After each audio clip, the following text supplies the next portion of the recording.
Hello everyone. आज हम समझने जा रहे हैं एलीट थ्योरी ऑफ पावर।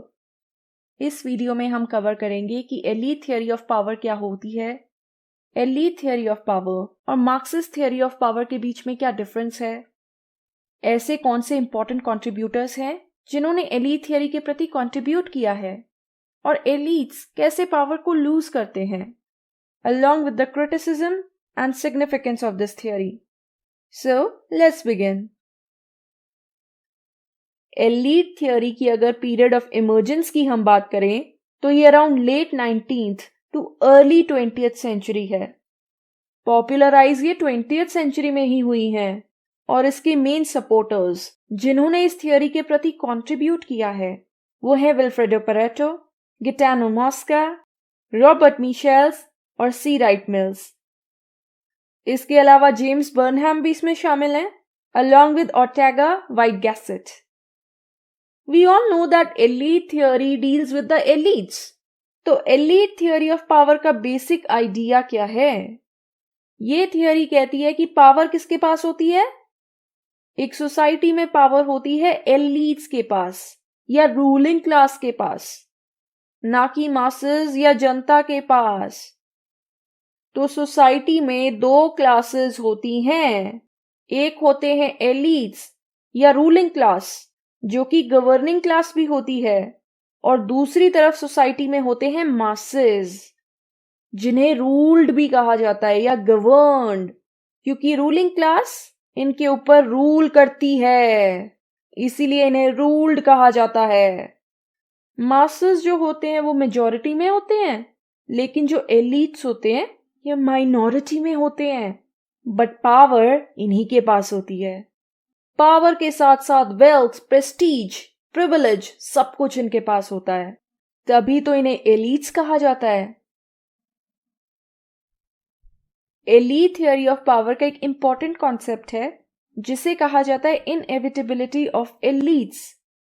इसको मैं एलीट थ्योरी ऑफ डेमोक्रेसी में भी एक्सप्लेन कर चुकी हूं। इस कॉन्सेप्ट का मानना है कि सोसाइटी में जो डिवीजन होता है between the elites and the masses ये नेचुरल होता है, क्योंकि नेचर ने सबको एक जैसा नहीं बनाया है। किसी को ज्यादा स्किल दिया है, किसी को कम स्किल दिया है, किसी को इंटेलिजेंट बनाया है तो किसी को फूलिश बनाया है। तो जो लोग एलीट्स होते हैं उनके पास सुपीरियर एबिलिटीज होती हैं, उनकी स्किल्स सुपीरियर होती हैं और इसीलिए वो मासेस पर रूल करते हैं बिकॉज ऑफ देयर एबिलिटीज, उनकी क्षमता की वजह से जो कि उनको नेचर द्वारा प्रोवाइड की गई है। और इसीलिए एलीट्स के पास पावर होती है और इन्फ्लुएंस भी होता है। तो एलीट रूल को अवॉइड नहीं किया जा सकता, ये हर जगह है, हर स्फेयर में है। एजुकेशन में भी एलीट्स होते हैं, पॉलिटिक्स में भी एलीट्स होते हैं, मीडिया में भी एलीट्स होते हैं। ये हर स्फेयर या फील्ड में मौजूद होते हैं और अपनी फील्ड के ये एक्सपर्ट्स होते हैं। और साथ ही साथ एलीट्स के बीच में कंपटीशन चलता है पावर के लिए। पावर को अचीव करने के लिए मल्टीपल एलीट ग्रुप्स आपस में compete करते हैं, जैसा कि पॉलिटिक्स में होता है। इनके अकॉर्डिंग हर पॉलिटिकल पार्टी एक एलीट ग्रुप है।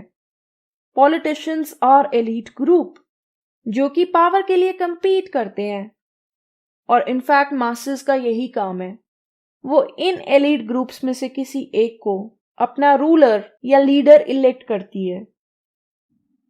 Also there is circulation of elites. Elites ना सर्कुलेट करते रहते हैं। ये कॉन्सेप्ट दिया गया है विल्फ्रेडो पेरेटो द्वारा। उनका मानना था कि एलीट रूल कभी खत्म नहीं हो सकता, कभी एंड नहीं हो सकता। पावर हमेशा एलीट्स के पास ही रहेगी। हाँ, ये जरूर है कि एक एलीट ग्रुप दूसरे एलीट ग्रुप को रिप्लेस कर दे, और यही कॉन्सेप्ट है सर्कुलेशन ऑफ एलीट्स का, कि एक एलीट दूसरे को रिप्लेस कर देता है। लेकिन इससे एलीट रूल नहीं खत्म होता है, वो हमेशा चलता रहता है। It keeps circulating. ये होती है एलीट थ्योरी ऑफ पावर। आइए अब जान लेते हैं कि एलीट थ्योरी और मार्क्सिस्ट थ्योरी या क्लास थ्योरी ऑफ पावर के बीच में क्या बेसिक डिफरेंस है। सबसे पहले एलीट थियरी कौन सी दो क्लासेस बताती है? रूलिंग क्लास और द रूल्ड क्लास, एलीट्स और द मासेस। वही मार्क्सिस्ट थियरी में सोसाइटी कौन सी दो क्लासेस में डिवाइडेड होती है?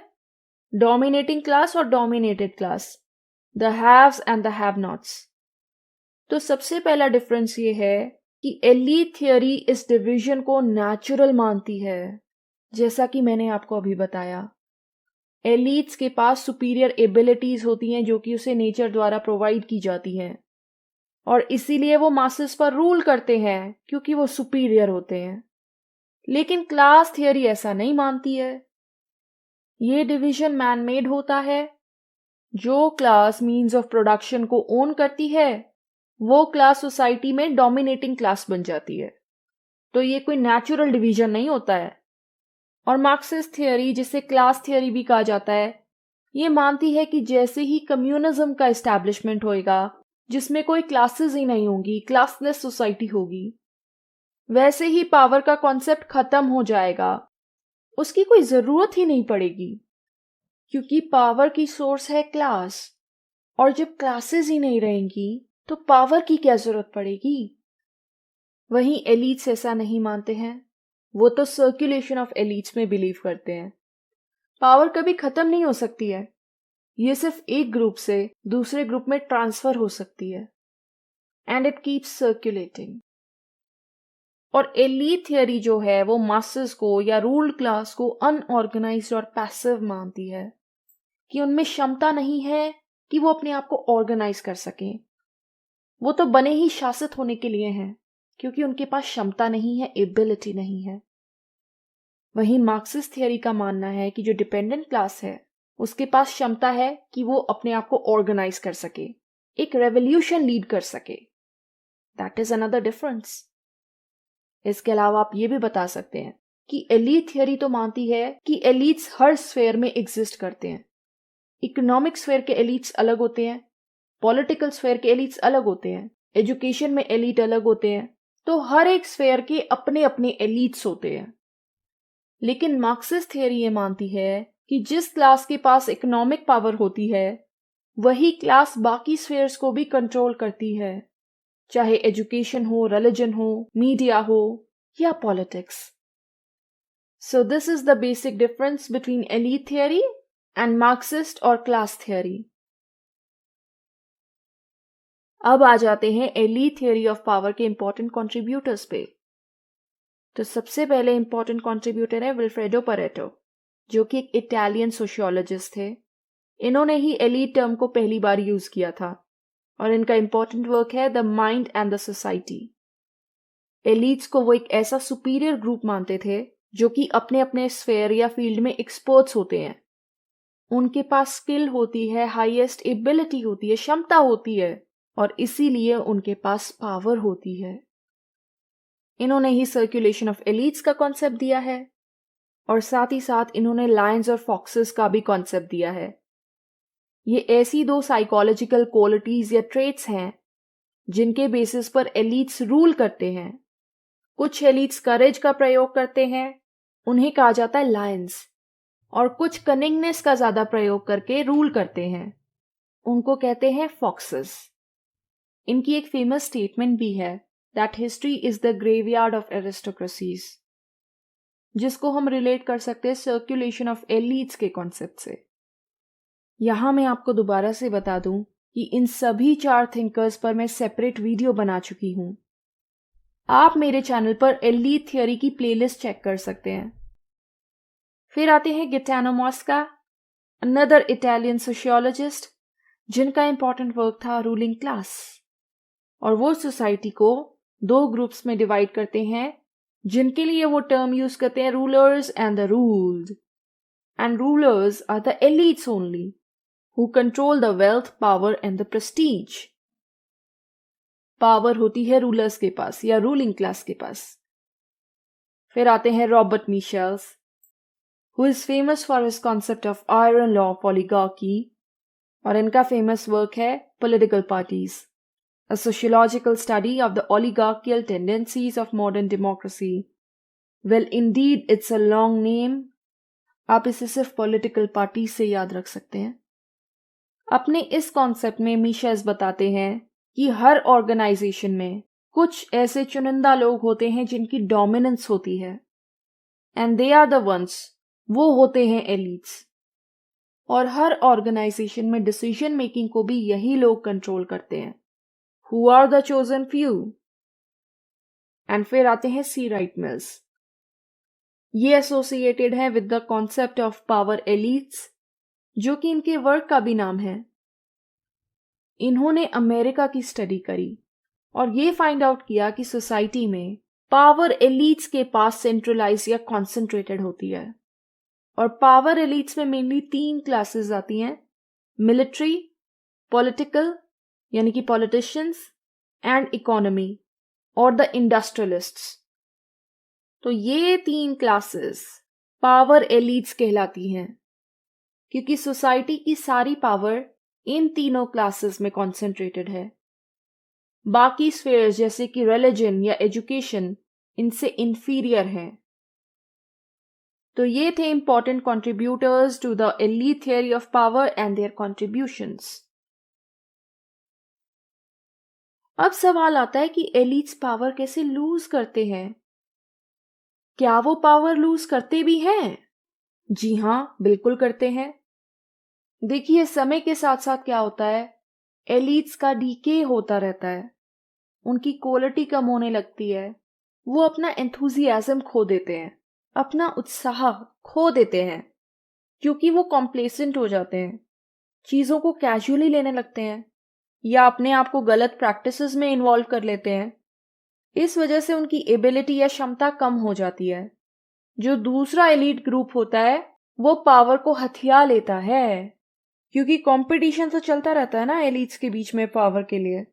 तो इस प्रकार एक एलीट पावर तो लूज कर देता है, बट दूसरा एलीट उसको रिप्लेस कर देता है। तो एलीट रूल नहीं खत्म होता है, पावर नहीं खत्म होती है, ये सिर्फ ट्रांसफर हो जाती है एक एलीट से दूसरे एलीट में। Old elites are replaced by the newer ones. Masses का कोई चांस नहीं होता एलीट बनने का। ये बात भी ध्यान रखने वाली है, क्योंकि मासेस के पास तो कैपेबिलिटी नहीं होती है, क्षमता ही नहीं होती है, सिंस ये थियरी इनइक्वालिटी को जस्टिफाई करती है।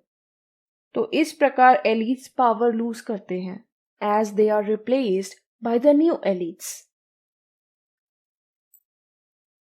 अब सवाल आता है कि एलीट थियरी की डीमेरिट्स क्या हैं? सबसे पहले तो इस थियरी को प्लूरलिस्ट ने क्रिटिसाइज किया है। प्लूरलिस्ट ये मानते हैं कि पावर कभी भी किसी एक ग्रुप के पास कॉन्सेंट्रेटेड नहीं होती है, बल्कि there are multiple centres of power. Power तो अलग अलग ग्रुप्स में डिस्ट्रीब्यूटेड या डिस्पर्स्ड होती है, और सभी ग्रुप्स के पास ये कैपेबिलिटी होती है कि वो इंडिपेंडेंट डिसीजन मेकिंग कर सकें। इसीलिए वो एलीट थियरी को क्रिटिसाइज करते हैं। सेकेंडली, ये थियरी इस बात को जस्टिफाई करती है कि पावर चुनिंदा लोगों के पास होती है। तो ये डेमोक्रेसी के अगेंस्ट है, क्योंकि डेमोक्रेसी तो ये कहती है कि पावर मासेस के पास होती है, जनता के पास होती है। ये उससे उल्टा कह रहे हैं, ये कह रहे हैं कि पावर तो एलीट्स के पास होती है। So it is anti democratic. तीसरा डीमेरिट ये है कि ये स्टेटस को सपोर्ट करती है, यथास्थिति को, जैसा है वैसा चलने दो। तो अगर सोसाइटी में एलीट रूल है, उसको चलने दो, चेंज करने की जरूरत नहीं है, रिफॉर्म करने की जरूरत नहीं है। ये एग्जिस्टिंग इनइक्वालिटी को in the name of ability support करती है। सोसाइटी में जो प्रिवेलिंग सोशल, इकोनॉमिक और पॉलिटिकल इनइक्वालिटी है, उन्हें भी एलीट रूल के नाम पर सपोर्ट करती है। तो इसी प्रकार ये इनइक्वालिटी को सपोर्ट कर रही है। ये मानती है कि जो डिवीजन होता है इनटू 2 ग्रुप्स, ये नेचुरल है, क्योंकि नेचर ने किसी को सुपीरियर बनाया है और किसी को इंफीरियर बनाया है। इस प्रकार ये इनइक्वालिटी को सपोर्ट कर रही है। लेकिन ऐसा नहीं है कि एलीट थियरी ऑफ पावर की कोई सिग्निफिकेंस नहीं है। सबसे पहले ये हमारी हेल्प करती है पावर के रोल के बारे में स्टडी करने में। इस थियरी के थ्रू हमें ये पता चलता है कि पॉलिटिक्स में पावर किसके पास होती है, कैसे इसे एक्सरसाइज किया जाता है, क्या ये पावर कभी खत्म होती है, या क्यों कोई ज्यादा पावरफुल होता है। तो पावर के रोल के बारे में हमें समझने में हेल्प मिलती है, और ये नए प्रकार के पावर रिलेशंस को एक्सप्लेन करते हैं। जैसे कि मार्क्सिस्ट थियरी ने क्या बताया था पावर रिलेशंस के बारे में, जो क्लास मीन्स ऑफ प्रोडक्शन को ओन कर ले उसके पास इकोनॉमिक पावर होती है, और जिसके पास इकोनॉमिक पावर होती है उसी के पास बाकी सभी पावर्स होती हैं। वहीं एलीट थियरी के अकॉर्डिंग पावर रिलेशंस किस प्रकार के होते हैं? Society is divided into elites and the masses. तो ये एक नई डायमेंशन प्रोवाइड करती है पावर की स्टडी के लिए। एलीट थियरी ये मानती है कि जिस क्लास के पास पावर होती है वो इसलिए होती है क्योंकि उसके पास सुपीरियर एबिलिटीज होती हैं जो कि उसको नेचर द्वारा प्रोवाइड की गई हैं। तो ये एक इंसान की सुपीरियर एबिलिटी की वजह से है कि वो एलीट है। तो ये एक नया दृष्टिकोण प्रेजेंट कर रही है towards the concept of power. Also it focuses upon concrete object.